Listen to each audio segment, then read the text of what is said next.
The Vraxi Collective's first assessment of Earth came through their quantum observation arrays, parsecs away from the solar system. High Arbiter Zenra watched the holographic display with growing disdain, their crystalline form refracting the data streams in iridescent patterns. Another biological civilization. They transmitted to the Observation Council, still dependent on organic processes for advancement. How primitive. The data streams painted a clear picture of humanity's current state, a species still bound to their flesh, using crude genetic modifications to adapt to different environments instead of properly transcending their biological limitations. While they had achieved spaceflight and colonized their solar system, they remained stubbornly attached to their organic nature. The Vraxi had long ago abandoned such inefficient means of existence.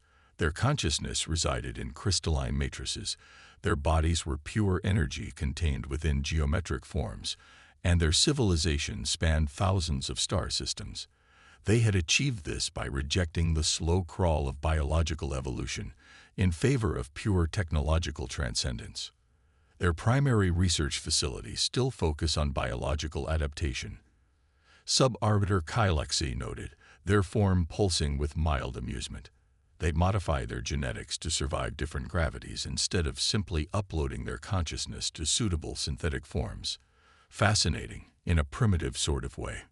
The Council's decision was unanimous. Earth would make an excellent addition to the Collective's ongoing sociological study of pre-transcendent species.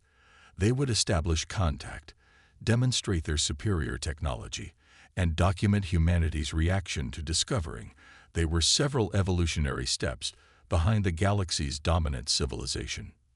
First contact occurred on a warm spring day in Geneva. The Vraxi chose to appear before the United Earth Council in their most impressive form. Towering crystalline structures that shimmered with internal energy, their voices resonating directly in the minds of the assembled human leaders. "We come to share knowledge," High Arbiter Zenre announced, their form casting rainbow refractions across the council chamber. "Your species shows potential despite your continued reliance on biological processes." The human delegates exchanged glances, but it was Dr. Sarah Chen, Earth's leading xenobiologist, who spoke first. "We appreciate your offer," she said carefully, "but I'm curious about your apparent dismissal of biological advancement. Our combined approach to evolution has served us well." The High Arbiter's form pulsed with what might have been amusement. "A limited perspective, understandable given your current state. We abandoned biological constraints millennia ago. True advancement can only come through pure technological transcendence." What the Vraxi failed to notice was the subtle shift in the room's atmosphere.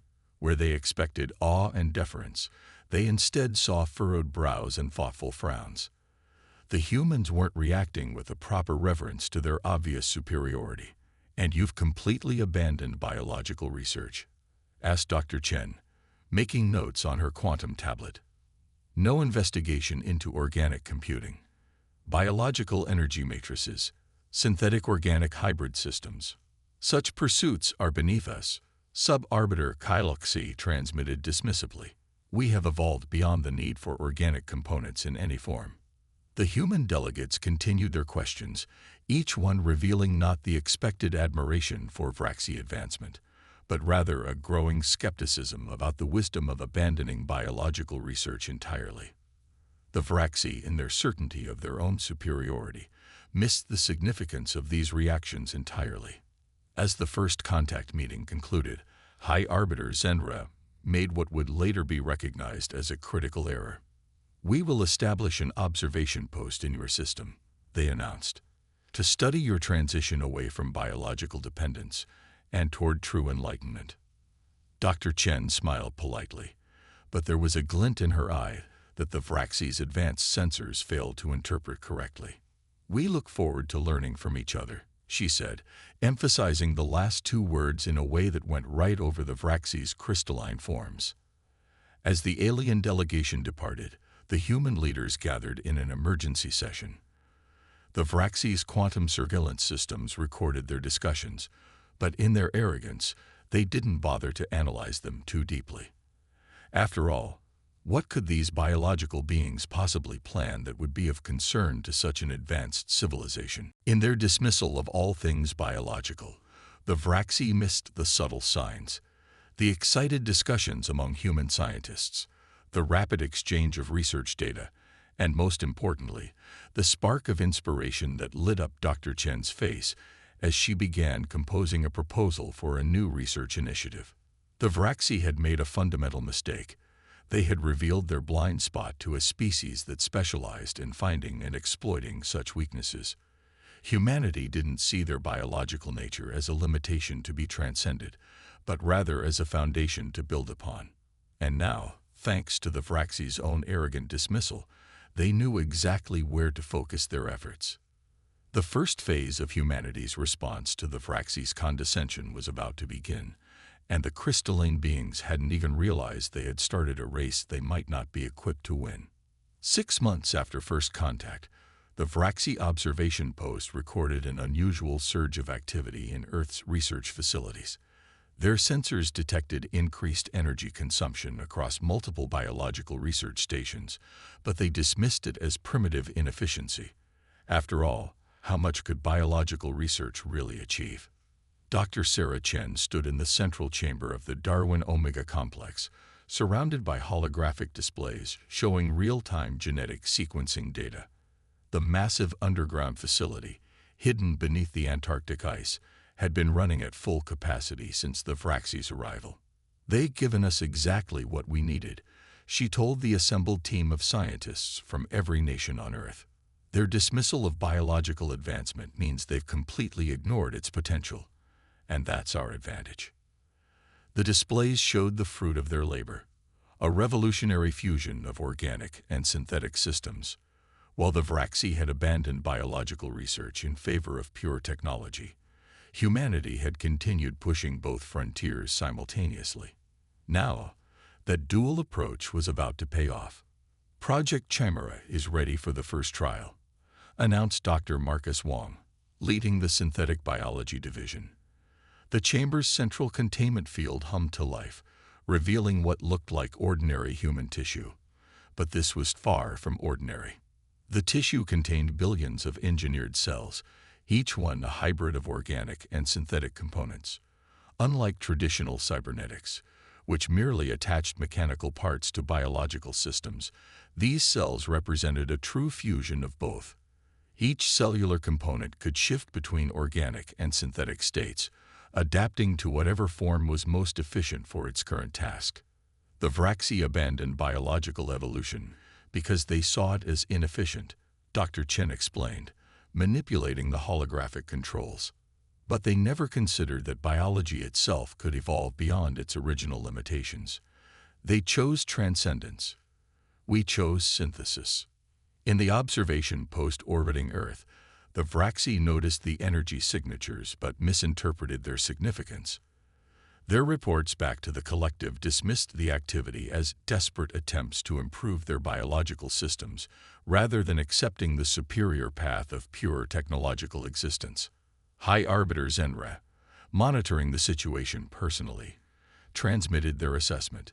They persist in their primitive attachment to organic forms.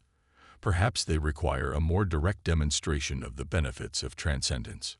But down in the Darwin Omega complex, humanity's first true biosynthetic hybrid cell successfully completed its initial trial.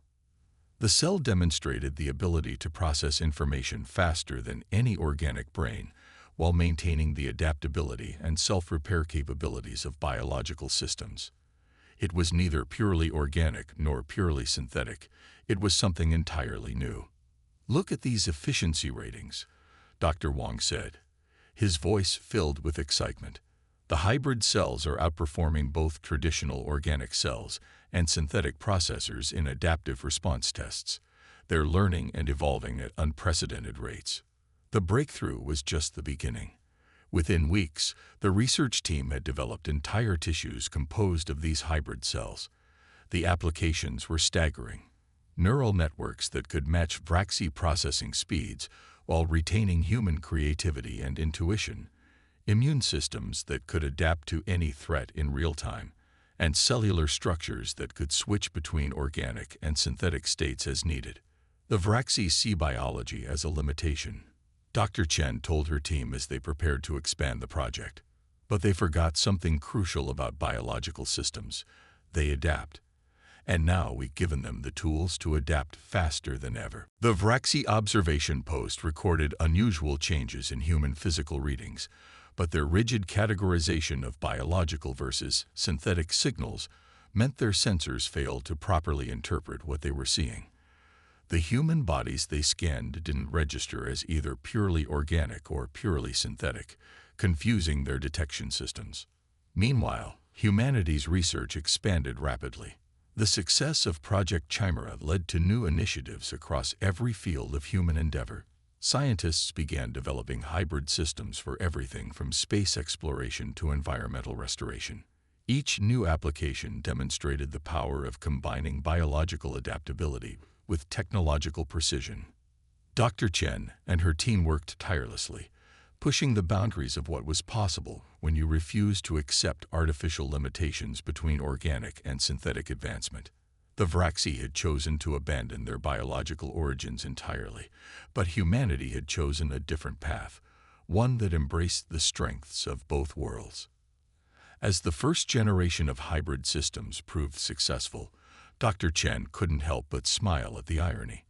The Vraxi's greatest mistake hadn't been underestimating humanity's current capabilities, but rather failing to understand the potential of the very biological systems they had dismissed.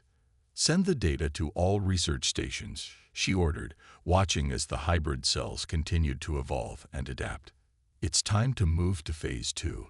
Let's show our observers what happens when you combine the best of both worlds." The Vraxi continued their observations, their crystalline forms pulsing with mild curiosity at the increased activity on Earth. But in their certainty of their own superiority, they failed to recognize that they were no longer watching a primitive species struggle to advance. They were watching the birth of something entirely new, a civilization that refused to choose between biology and technology, instead forging a path that would combine the strengths of both. The game was changing, and only one side knew the new rules. The Vraxi Collective's first indication that something had gone wrong came when their observation post's quantum processors began experiencing unexpected errors. High Arbiter Zenra's crystalline form flickered with irritation as another cascade of anomalies disrupted their surveillance systems. Impossible, they transmitted to the collective. These disruptions bear organic signatures, yet they're propagating through our quantum network at speeds that should be beyond biological capability. What the Vraxi didn't understand was that they weren't facing purely biological systems anymore. In the years since Project Chimera's success, humanity had been quietly revolutionizing their technology with biosynthetic hybrid systems. The errors in the Vraxi networks weren't errors at all. They were the first contact between pure quantum computing and humanity's new hybrid intelligence systems. In the Darwin Omega complex, Dr. Chen and her team watched their hybrid neural networks interact with Vraxi technology. The biosynthetic systems they developed weren't just matching Vraxi processing speeds. They were adapting to them in real time, finding pathways through the quantum networks that the purely synthetic systems had never considered. "It's beautiful, really," Dr. Wang commented, watching the data streams. "Their systems are perfect, crystalline, unchanging. Ours are messy, adaptive, always evolving. They see that as a weakness, but they've never considered what happens when you combine biological adaptability with quantum processing." The hybrid systems were doing something the Vraxi had long thought impossible. They were evolving at the quantum level. Each interaction with Vraxi technology provided new data, new patterns to adapt to, new ways to grow. The biosynthetic neural networks weren't just learning. They were evolving at computational speeds while maintaining the creative problem-solving capabilities of organic minds. High Arbiter Zenra called an emergency session of the Observation Council. Their perfect crystalline forms hummed with concerned energy as they analyzed the increasing disruptions in their networks. "The humans are attempting to interface with our systems," one council member noted. Their crude biological technology should be incapable of such interaction. Yet these disruptions show signs of both organic and synthetic patterns we've never encountered before. In orbit around Earth, the observation post systems continued to experience escalating anomalies. The Vraxi, in their thousand-year focus on pure technological advancement, had optimized their systems for perfect, predictable operation. They had never designed them to handle the chaotic, adaptive patterns now emerging from Earth's hybrid technology. Dr. Chen stood before the United Earth Council, presenting the results of their first major test of hybrid systems against Vraxi technology. Their quantum networks are incredibly advanced, she explained, but they're also rigid, unchanging. They abandoned biological adaptation so long ago that they've forgotten one of its most important principles. In a complex system, perfect order is often more fragile than adaptive chaos. The hybrid systems weren't attacking the Vraxi networks, they were growing into them, finding spaces in their perfect crystalline structure where a little biological chaos could take root. Each quantum processor in the observation post was now hosting countless microscopic interactions between pure synthetic and hybrid systems. We're not trying to defeat their technology, Dr. Wang added, addressing the council. We're showing them what they've been missing. Every interaction between our hybrid systems and their quantum networks creates new possibilities that neither purely organic nor purely synthetic systems could achieve alone. The Vraxi Collective received increasingly urgent transmissions from their observation post. Their perfect quantum networks were beginning to show signs of change, of adaptation, of evolution. For a civilization that had based its entire existence on transcending the unpredictable nature of biological systems, this was more than a technological challenge. It was an existential crisis. How are they doing this? Sub-Arbiter Kylexei demanded, their crystalline form pulsing with agitation. Their technology should be centuries behind ours. Their reliance on biological systems should make this level of quantum interaction impossible. But the humans weren't using either pure biological or pure synthetic systems. The hybrid technology they'd developed was something entirely new, a perfect fusion of organic adaptability and synthetic precision. Where the Vraxi saw the chaos of biological systems as a weakness to be eliminated, humanity had turned it into their greatest strength. In the Darwin Omega complex, Dr. Chen watched as the hybrid networks continued to grow and evolve. The Vraxi chose to transcend their biological nature, she mused. We chose to elevate it instead. They sought perfection through pure technology. We sought advancement through synthesis. The interaction between human hybrid systems and Vraxi quantum networks was more than a technological confrontation. It was a meeting of fundamentally different philosophies of advancement. The Vraxi had spent millennia perfecting their technology, creating systems of unimaginable power and precision. But they had never considered that the primitive biological systems they'd abandoned might hold the key to something even greater. As the hybrid systems continued to adapt and evolve, the Vraxi were about to learn a crucial lesson. Sometimes the most powerful advancement doesn't come from transcending your nature, but from finding new ways to embrace it. The Vraxi Collective's response to humanity's hybrid technology was swift and decisive. A fleet of crystalline ships materialized at the edge of the solar system, their forms rippling with barely contained energy. High Arbiter Zendra's directive was clear. This biological contamination of pure technology must be contained. But humanity had been preparing for this moment. In the depths of the Darwin Omega complex, Dr. Chen stood before a holographic display showing the approaching Vraxi fleet. They still think in absolutes, she told the assembled military leaders. Pure technology versus biology. They haven't grasped that we've moved beyond that false dichotomy. The first wave of Vraxi ships encountered something unprecedented as they entered the solar system. What appeared to be ordinary debris from human space operations suddenly came alive with hybrid activity. Solar panels unfurled like leaves seeking light, their surfaces shifting between organic and synthetic states. Maintenance drones moved with the unpredictable yet purposeful patterns of a school of fish. Impossible, Sub-arbiter Galactic transmitted as their sensors struggled to make sense of what they were seeing. Their technology is growing. Indeed, humanity had transformed their entire solar system into a testing ground for hybrid systems. Every satellite, space station, and orbital platform had been upgraded with biosynthetic components. They weren't just machines anymore. They were living technology, capable of adaptation and evolution in real time. Dr. Wong monitored the interaction from his station. The beauty of hybrid systems, he explained to the observers, is that they're never just one thing.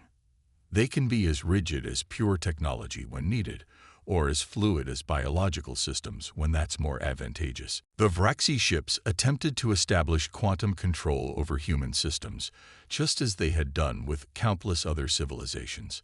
But their perfect crystalline signals encountered something they couldn't dominate: systems that could adapt and change faster than they could be controlled.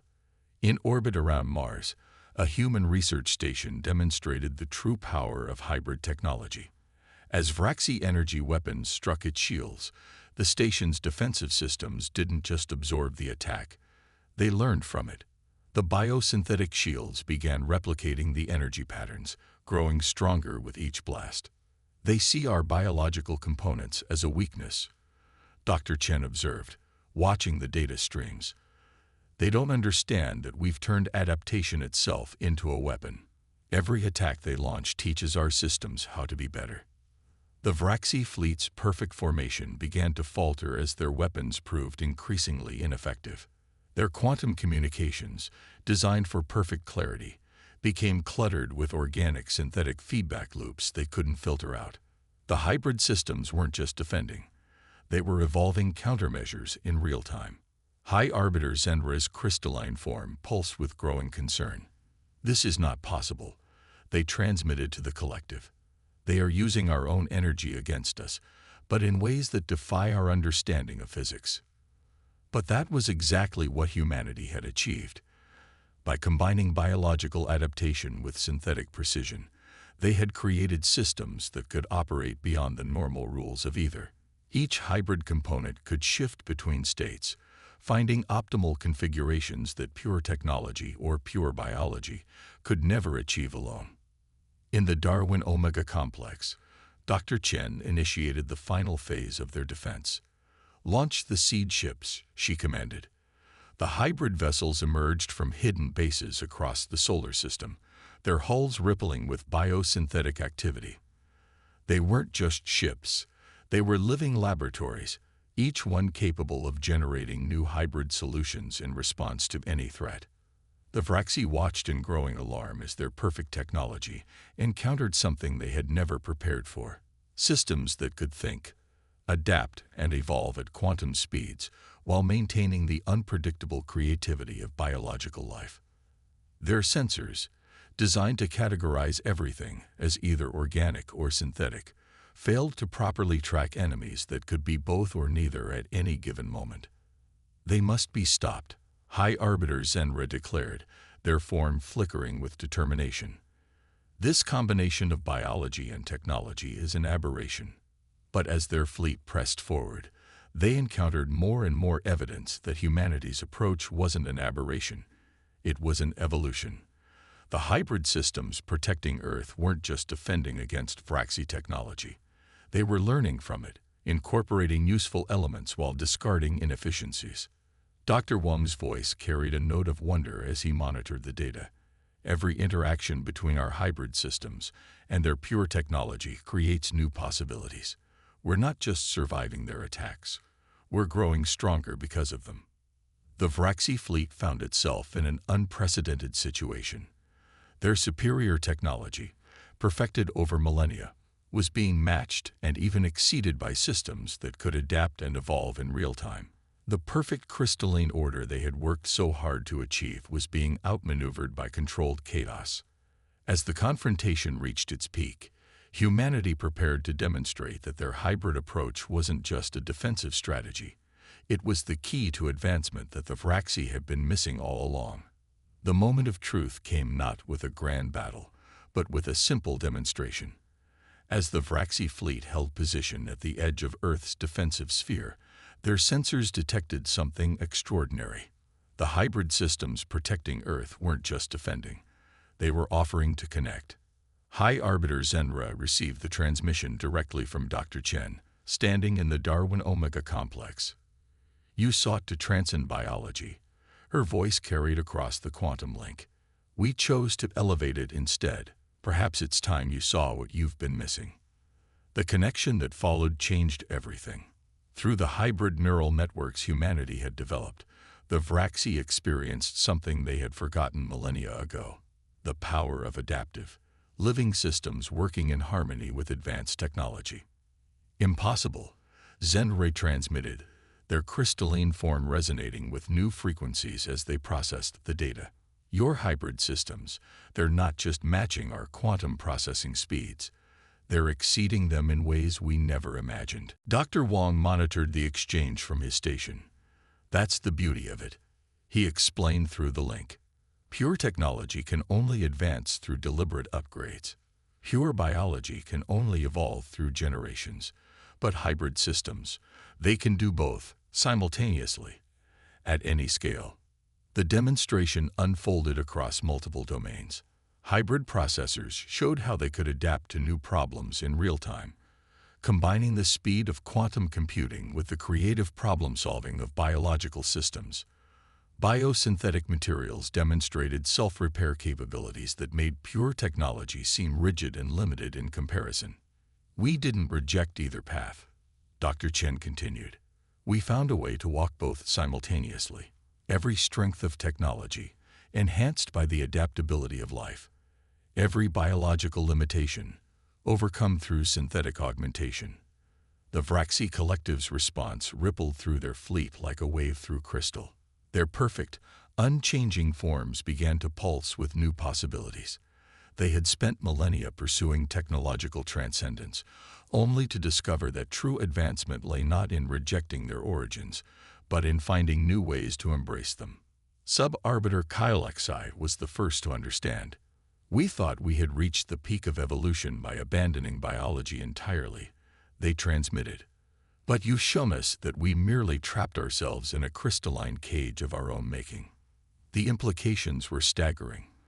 The Vraxi had achieved incredible technological advancement, but at the cost of sacrificing the very adaptability that had allowed life to flourish in the first place. Humanity, by refusing to abandon either path, had discovered something greater than pure technological transcendence. In the Darwin Omega complex, Dr. Chen watched as the data streams between human and Vraxi systems grew more complex, more beautiful. "This was never about proving superiority," she said to her team. "It was about showing that there's always another way forward." The Vraxi fleet began to change. Their perfect crystalline forms started showing signs of adaptation, incorporating principles learned from humanity's hybrid systems. They weren't regressing to biological forms, but rather finding ways to make their technology live and grow in ways they had never considered possible. "Your species," High Arbiter Zenray transmitted, their form now shimmering with new patterns, "has taught us something we had forgotten. True evolution never ends. It merely finds new forms of expression." As the crisis resolved, humanity and the Vraxi began a new chapter of cooperation. The collective's vast technological knowledge, combined with humanity's hybrid innovations, opened up possibilities that neither civilization could have achieved alone. Dr. Wong stood with Dr. Chen, watching as the first joint human-Vraxi research teams began their work. "They sought to transcend evolution," he mused. "We showed them how to embrace it instead." "We're all evolution's children in the end," Dr. Chen replied, smiling as she watched Vraxi crystalline forms pulse with new, more adaptive patterns, whether we're made of carbon, silicon, or something in between. The key was never about choosing one path over another. It was about finding ways to walk them all. The legacy of this encounter would reshape both civilizations. The Vraxi learned to reintegrate adaptive principles into their technology, while humanity's hybrid systems grew more sophisticated through exposure to advanced Vraxi science. Together, they began exploring new frontiers that neither pure technology nor pure biology could have reached alone. As news of these events spread through the galaxy, other civilizations took notice. The message was clear. True advancement didn't come from rejecting any part of your nature, but from finding new ways to combine and elevate all of it. Humanity had not only survived their encounter with a vastly superior technological civilization, they had shown them a new way forward. In the end, it wasn't superiority that triumphed, but synthesis. The children of evolution, whether they walked paths of flesh, crystal, or both, had found a new way to grow together into whatever the future might hold.